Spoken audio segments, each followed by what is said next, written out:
Апаке, өзің барда, мен да бармын. Ырысым, таалайымда өзің бақтым. Театр өнөрү үзгүлтүксүз кыймылда болуп туруучу жандуу организм. Андыктан сахнадагы ар бир кыймыл тыкыр көзөмөлгө алынат. Артисттердин кийген кийимдери сахнанын жасалгасы өзгөчө мааниге ээ. Ал үчүн театрдын сүрөтчүсү спектаклдин мазмунун толук түшүнүүсү кажет. Аны менен катар кылдат мамиле жасоосу зарыл. Терс каарманбы, оң каарманбы, ошолордун эмесине карата болот да, кийимдер ошондой жасалат.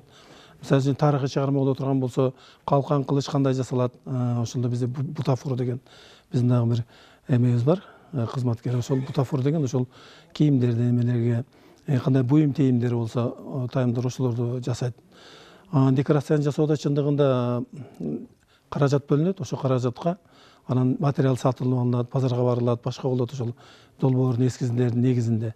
Анан ошо чыгарманын негиз мазмунуна карап туруп жасайбыз да. Алыс кетсең, жолуң күтөт зарыгып, нуру өчүп, кош кареги карыгып, эркелеп ал, тоюп жыттап жытынан, бир мезгилде таба албайсың жалынып.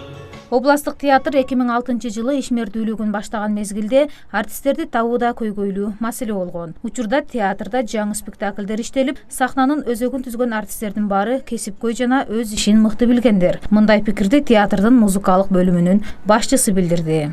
10 жылдан ашуун болуп калды театрдын түзүлгөнүнө.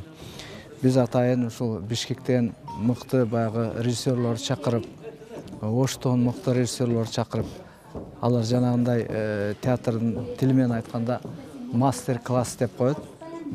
Ушул жаңы спектакльди алып келгенде мындай бизге даярдаганы.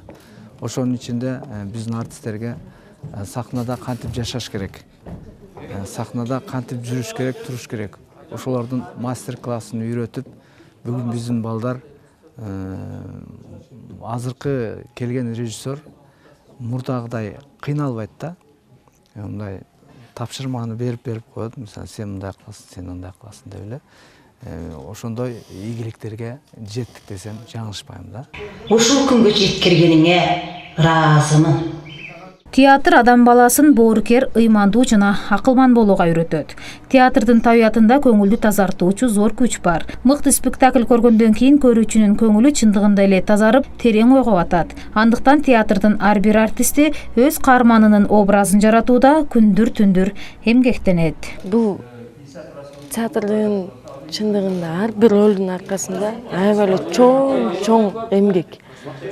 Азырда эми жаңы роль, жаңы спектакль чыгат буюрса, ошо менен көлгө барабыз деген ойдобуз. Ошондо дагы ар бир айтылган сага задачаны үйүңдө ошо менен жашаган туура келет да.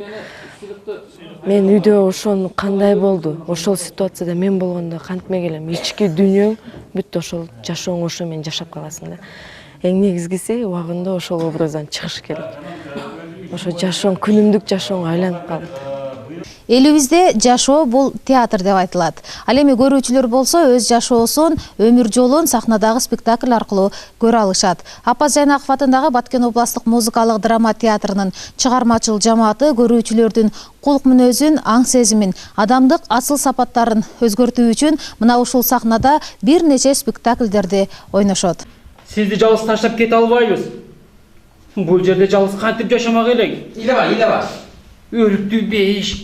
Учурда театрдын чыгармачыл жамааты жаңы спектакльге даярданууда. Өрүктүү бейиш аталышындагы жаңы спектакльде миграция маселеси көтөрүлөт. Көрүүчү сахнадан элинин, жашаган жеринин ыйыктыгын сезип, башка мамлекетке кетпей, өз жеринде иштөөсүнө багыт алууга болот. Жаштардын баардыгы чет өлкөгө кетип, оокат кылыш үчүн, үй бүлөсүн багыш үчүн дегендей үйлөрүн сатып, жерлерин сатып, ата мекенин, ата журтун сатып кетип аткандар жөнүндө да.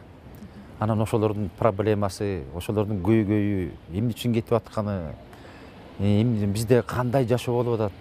Ошол проблемалардын тегерегинде жакшынакай бир ошо ата журттун баалуулугун эл журтубузга көргөзгөндөй, жерибиздин кадыры, ошо биздин өзүбүздүн алтын бешигибиз, өзүбүздүн мекенибиз, үйүбүздү кантип таштап, эмне үчүн таштап кетип аткан жөнүндө проблемалар бар. Театрдын репертуарындагы чыгармалар көрүүчүлөрдүн купулуна толуусуна аракет кылып иштеген жамаат бир топ ийгиликке жете алды. 2017-жыл тарых жана маданият жылынын алкагында өткөн 8-чи театралдык фестивалда Жамиля спектакли менен Маданият, маалымат жана туризм министрлигинин сыйлыгына ээ болуп, 1-орунду багындырган.